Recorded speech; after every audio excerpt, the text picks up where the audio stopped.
Hello, ladies and gentlemen, Terran, Zerg, Protoss fans, and people of all other species. I am Penguin, And I am Sean. and we would like to bring you to GSL Daybreak. This time it is actually Daybreak and not Terminus, and I'm not wrong. Right, Sean? Indeed, you are not, unless for some reason the map makers decide to change their name in the next 30 seconds. I guess not. Nope. So, I will be bringing you in the top right corner the man who came back from a six-pool, managed to defeat the six-pool user in a 20-minute macro game, which is pretty interesting to watch. I bring you CopperHertz, the purple Protoss.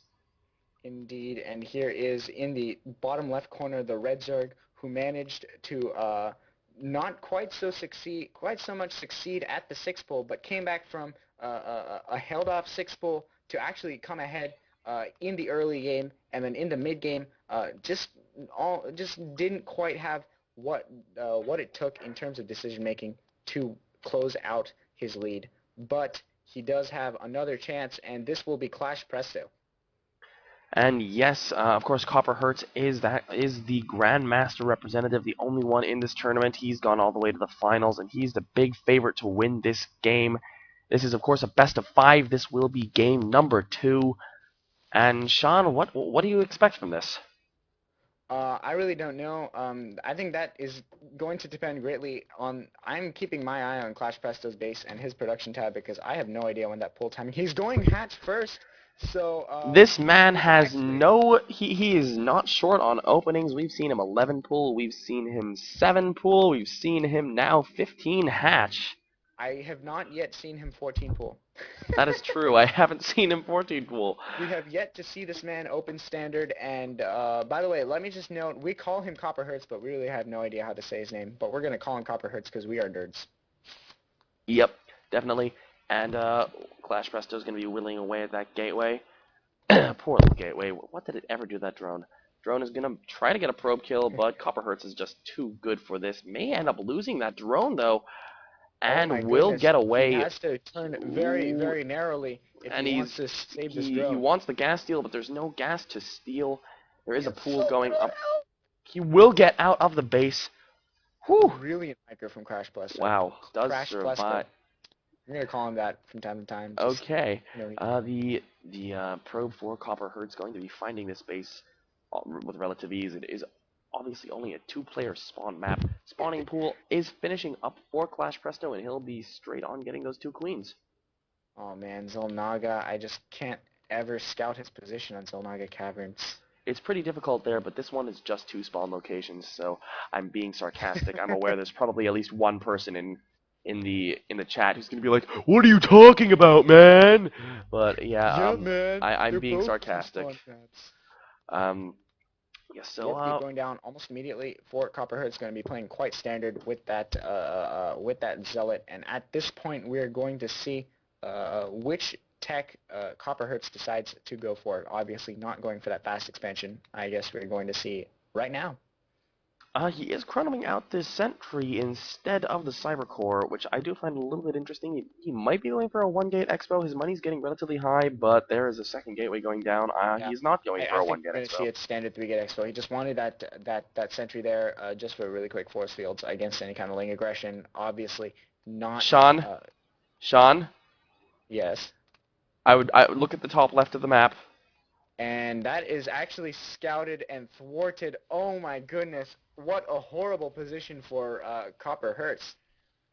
Will not be able to get that DT rush done. Wow, And wow, if he I didn't tries, even see that until just before those lings actually scouted it. Lings he's are going to be still coming going in for the here. Dark Shrine, and I think that's a huge mistake. That hidden Twilight Council can only mean one thing. Nobody would hide that tech for Blink, hide that tech for Dark Templar. It is just an absolutely useless venture to try and hide that. I do have to be honest, Sean. I do like. Oh no, the wall is not complete, and he'll be getting in with Lings, and this could be GG. Oh wow. I did, however, like what he was doing with the Dark Shrine in the main because, in a way, it's a sort of you think Help I'm gonna side gap. cancel it, but you're not going to. But now that those Lings are in the main, the jig is going to be up for the second time, and this should be GG right here. I really don't see how Copperhearts can come back from this. He's going to lose so many probes, and actually going to lose to Ling aggression after his Zerg opponent went. It takes ClashPresto this long to actually find the Dark Shrine. We'll be focusing that down. A couple of DTs would be not so lovely for him to be up against with those Zerglings. But yeah, he's not going to be able, and that should be GG right now. Copperhertz's last hope would have been getting a couple of DTs out, but the DTs will The not warp come gate getting out. done. He does have 4 gates. May be able to warp in enough units to hold this, but at the same time, not. Not. Oh my goodness, getting the gateway, and he's going to rely even his own sentry micro, actually killing off all of the lings. Going to be able to hold, but at what cost? Look at the work. Look at every kind of supply, every level of production. He's behind in tech, behind in army, behind in workers, behind in every aspect of this game. There's nothing he can do That is very, except very true, maybe Sean. Although to have incredibly good macro. you do have to hand it to Copperhertz, though. He held off that when everybody thought he was done. Very, very well played by him, but of course it's going to be very, very difficult for him in the rest of this game. There's a lair coming up Especially with for these lings. Speedlings, of course, being very, very hard to deal with. Finally dealing with... Oh, and the Oh wall off my is not goodness. complete. Copperhertz. I cannot imagine he's happy with himself. Oh. He, Oh of man, course, and we're he's seeing going a to get lair. more stone probe kills. I finally got there. He does get a couple more kills off on those probes, and the lair is almost finished now for ClashPresto, who also has a Roach Warren up, but there's really no And reason to finally, go for roaches at this point. Star Sentry going to be able to deny this Ling Scout. A third base going up for ClashPresto as Copperhertz is still trying to get his bearings in his first base. ClashPresto is just so far ahead in this game in every aspect. He's going to be going for... Ooh, Copperhertz does not like this map, apparently. Not like this map, and I think that is ClashPresto does like this map. Magic Clash still likes this map, and yeah, I feel like we're going to see a GG fairly soon, unless Copperheads can really pull a rabbit out of his hat. But now, Clash still getting his third, and could even deny any potential attempt at expanding to Copperheads' natural. Definitely, Sean, you might want to check your mic. It seems to be a bit crackly and metallic, but I would like to say quickly that ClashPresto is going to be taking his third, going to be getting lots and lots of roaches out, getting a spine crawler up in the front, and of course with ranged attacks level 1 and Roach Warren researching that roach speed, he should be able to just crush anything that comes at him. Indeed. Well, if that crackly sound persists, I will check on my mic between games. But what really matters is the game, the expansion going down, and ClashPresto is going to choose not to deny it. I think he still needs to keep those roaches active, at least containing Copperhertz to his natural. Of course, inactive units are always a bad thing. He can afford it right now, but he should still be keeping those roaches active. Being ahead, being really, really far ahead as he is still no reason to be making any kind of mistakes. I would agree, Sean. And of course, his third is also now finished, and it's going to be getting saturated pretty nicely. More drones coming out for ClashPresto in the production tab. ClashPresto does already have a 20-worker lead. Those Lings being worth their weight in gold, assuming Lings weigh a lot. I'm not quite sure how much Lings weigh, but I'm not Oh my funny. goodness. And You know, if I were playing Zerg on Daybreak, I would want to keep that destructible debris that ClashPresto just knocked down healthy and alive for as much time as possible. But now he's just like, come at me, bro. And he's just like opening every possible opening he can for aggression because he knows that the only aggression being put is going to be by him.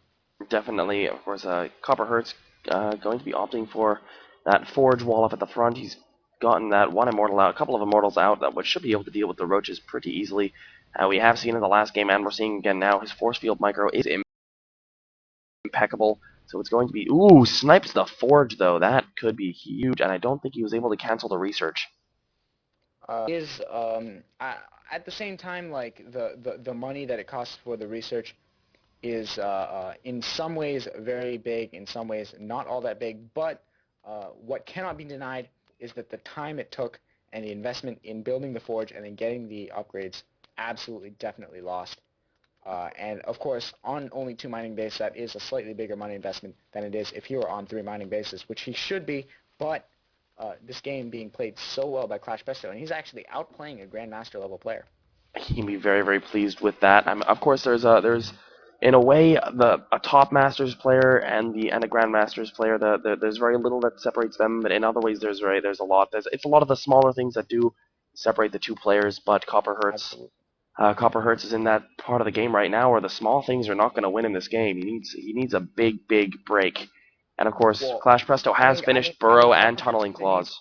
I think Copper Hertz either needs a big break or he needs a lot of small things to go his way, which is why I feel Clash Presto could be affording to put on a little bit more aggression, not aggression so much as contain, just forcing his opponent to make engagements if he wants to get anywhere in the game. I would Maybe. agree. There is a roach burrowed Oh at this my third. Oh, goodness! being caught totally out of position. The roaches are going to be able to go straight into the They're natural going to do expansion. so much damage. Going to Oh take out no, this cannon, the cannon and will then actually and then survive, but there's the engagement and the force fields not getting the ones that he needs. but keep in mind that tunneling clause is finished, so he could actually micro these roaches against the immortals, focus firing the immortals, and then burrowing would actually, or burrowing and then I stop apparently leading the game. But the right roach micro could actually take care of this army pretty handily. Definitely, we're seeing more and more roaches stream across the map. Clash Presto practically maxed, while Copper Hertz is still stuck in the two-digit supply range. And I don't see this game going on for very much longer. Clash Presto being good in that he's not going to push desperately try to end it now. He's going to take a fourth base, but he knows what he's doing. He knows he's ahead, and he knows he can stay ahead just as long as he keeps doing what he is doing. His worker lead is dwindling a little bit. He's down to only a 9 Oh worker my lead, goodness. but he does He's have going for thermal lance. That is a huge mistake. I feel like he needs to make oh units. He needs to make burrowing immortals, under. immortals, Oh, he's immortals. burrowing into the main. There's no detection in this area here. Of course, it's Oh going to my take a gosh. very The long observer time. trying to scurry its way back, going, no, I'm running, I'm flying, I will get there. And there No, is I going to be don't. an observer in this base. He's going to be able to. They're still able to Finally, the sort of Colossus walk in. popping, not coming. Important if you're going to deal with roaches. And I feel like the roaches could just burrow under this Colossus and then just completely destroy it. The There is an observer only now observer. getting there. There is an observer here, and he will be burrowing in the corner, trying to regenerate a little. Poorly timed He's burrow, not going to be but able I to do feel like much. he's But made the his point natural quite clear. expansion He's done has a gone lot of down. damage, and even if he's going to lose all of these roaches, he has remaxed quite handily, and actually has gone for Lings. Maybe wants to get a couple more roaches in there in the mix. The Lings will be able to handle the Immortals. I feel like he's over-investing in Lings now that the Colossus are out. I would agree, Sean. These roaches being very successful in destroying the natural of Copper Hertz. This roach denying that third from going He up. needs to focus down those Colossi. They are at the front of his army. Oh no, he's actually just going to run away. He will be able to run away. There is Leaving one roach to die, very good move. a Forcing. Spire is going to be on its way up, as well as Pathogen Glands, Baneling Speed, and oh my lord, 59 Banelings are on the way, Sean. Oh my goodness. He is also getting. Oh my gosh, he's just going for everything, and I feel like he may actually be able to get away with this as long as he's putting that pressure on, not allowing his opponent to attack. He needs to focus down that robotics facility. I And feel like that would really put him ahead of he's this game. loading up those Banelings into those Overlords. Will be going for the drop, which of course is very difficult for a Protoss with this tiny ball to handle. But at the same And he time, will be he going doesn't have for it. minions are getting cleaned up quite handily, And and he that knows what's army in is completely the Overlords, but it will not be able to hold that off. Does not have the Oh Overlord, the no, he's going to Baneling lose speed yet, but everything. there's a lot of Banelings not being dropped, Sean. Yeah, you don't want to be losing too many banelings to unnecessary single target engagements. He is doing a bit of damage with these. Still alive. Quite a bit of damage, and these overlords need to catch up with these microwing. Finally getting the hits off that he needs to, but that Colossus still alive and doing a lot of damage, and finally the Roach is The going to be Colossus able to take will out this go Colossus. down. One of the things I hadn't noticed is that there was actually an engagement in the main of Copper Hertz, and he lost all of his probes. Indeed, I and don't there's know a how I GG. missed that, but the GG from Copper Hertz, it is now 1-1. We are all tied up. Clash Presto has taken a game off of a Grandmaster. We'll be back in just a Indeed, moment. yes. I'm Penguin. I'm Sean.